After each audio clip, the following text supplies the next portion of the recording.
Hello మా మా అమ్మ ఇంకా చావలేదురా, వెయిట్ చేస్తోంది. రే అమ్మకేమైనా అయిందో? నువ్వేం చేయలేవు. ఇలా సపరేట్ గా ఎవరైనా ఇల్లు కట్టుకుంటారా? అమ్మ అరిస్తే కూడా ఎవరికి వినిపించదు.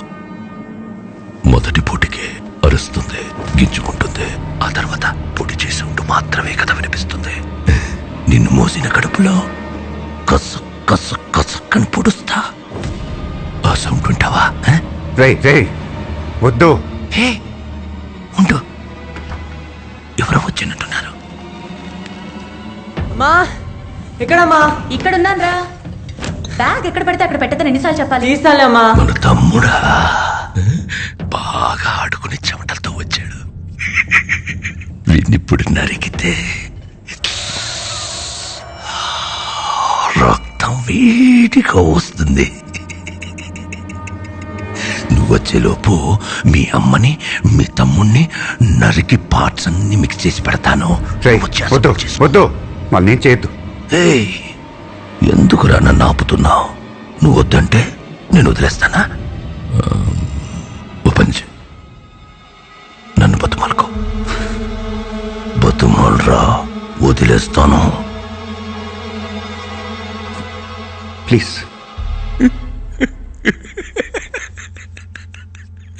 2000 మంది చూస్తుండగా నా తమ్ముణ్ణి చంపి ఇప్పుడు రహస్యంగా నా చెవిలో ప్లీజ్ ప్లీజ్.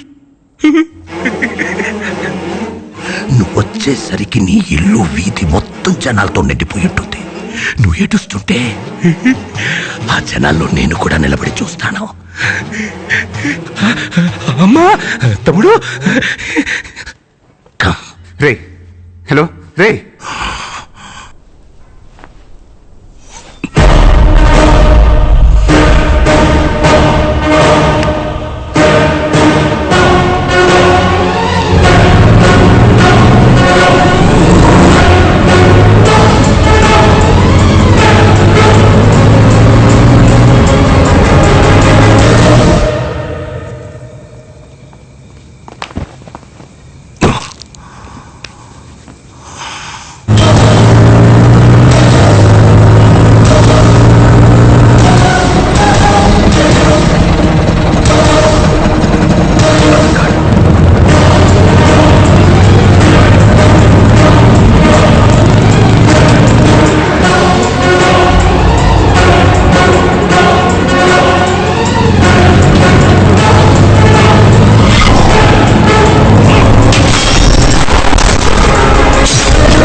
నర్స్.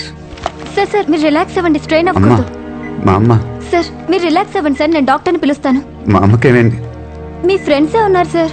నేను అమ్మ సార్ ప్లీజ్ మీరు రిలాక్స్ అవ్వండి, నేను డాక్టర్కి ఇన్ఫార్మ్ చేస్తాను. నర్స్. శివ శివ అమ్మ ఎక్కడ్రా? అమ్మ ఎక్కడా? ఓకే షూర్ ఓకే శివ జాగ్రత్త.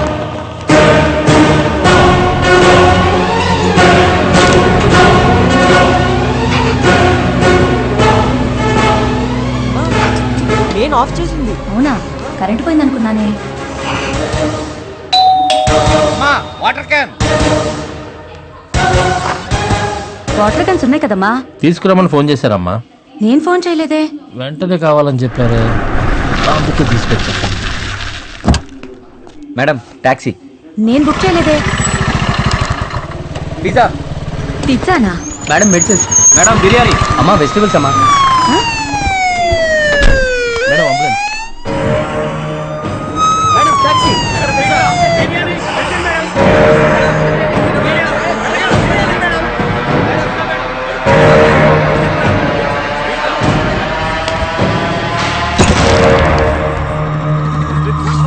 ఇంకా కాన్షియస్గానే ఉన్నారు.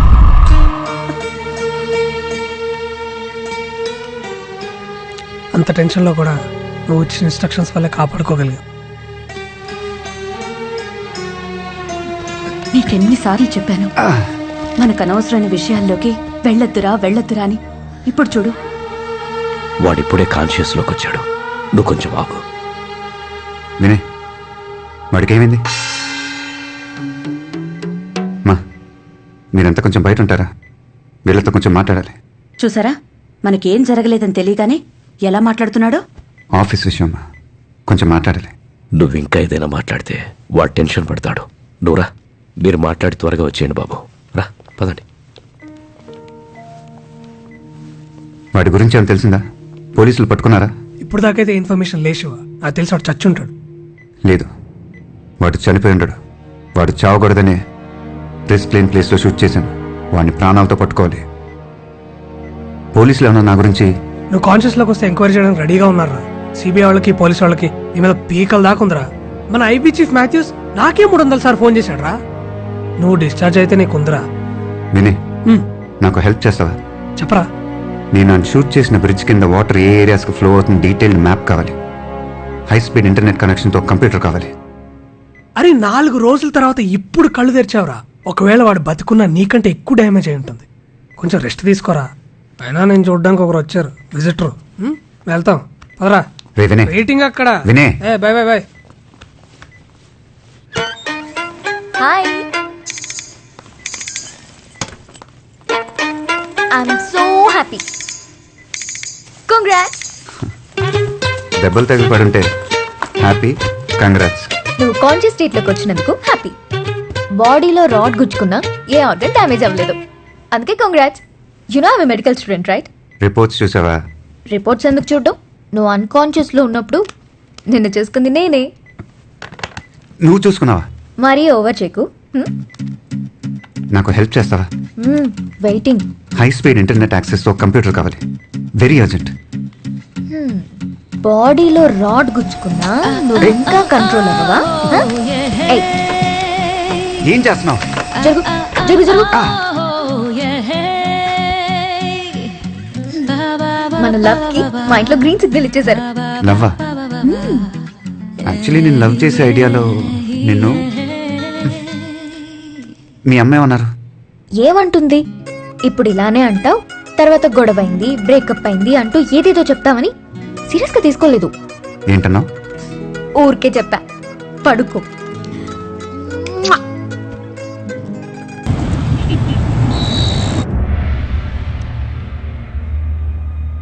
సార్, నేను ఇదంతా ఎందుకు చేస్తున్నాను ఈ పాటికి మీకు తెలిసి ఉంటుంది.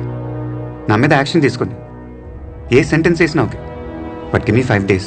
5 days ఎందుకు? నేను ఆ బైరోడ్ని పట్టుకోవాలి. ఇంపాసిబుల్. నువ్వు డిశ్చార్జ్ అవ్వగానే నేను ఐబీ ఎంక్వైరీ చేయాలి. Sir, give me 2 days sir. 2 రోజుల్లో అని పట్టుకుంటాను.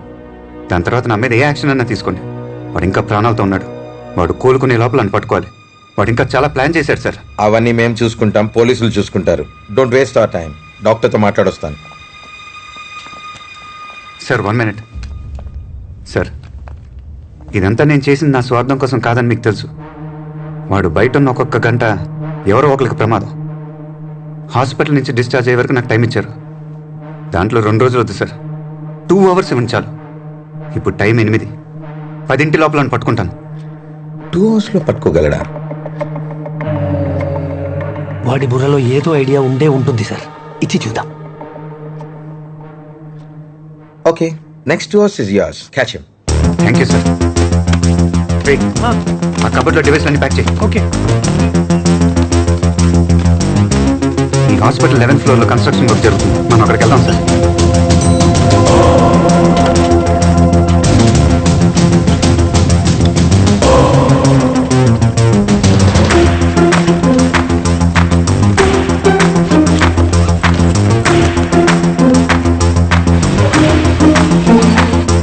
యా 11th ఫ్లోరా, వచ్చేస్తాం.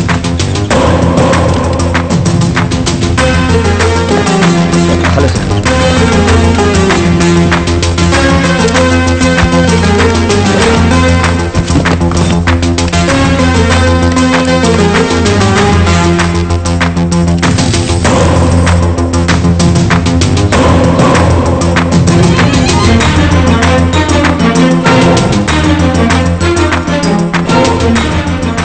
వాడు పడిపోయింది చాదర్ఘాట్ బ్రిడ్జ్.